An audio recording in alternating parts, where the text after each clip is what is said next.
Battı yaranlar. 4400 yaşan Lukman Hekim'in başı qaraguma battı yaranlar.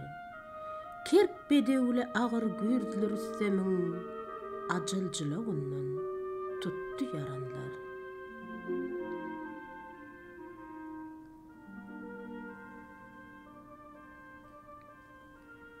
Yusup'nun arzuy Yakup yanına, söýgüsi bağrına, derdi canına.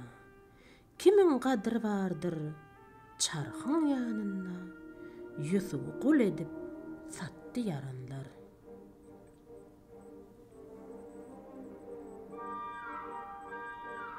Eleme hükmeden İskender Sultan, acıl tedbirine tapmadı derman.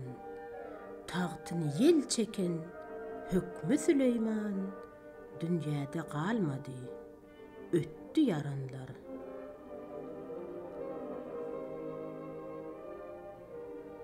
...313 mursal kalmadı biri, hani Asif Süleyman'ın veziri, hani ol hak Resul, hakkın öz şiiri, kara yer hemmesin yuttu yaranlar.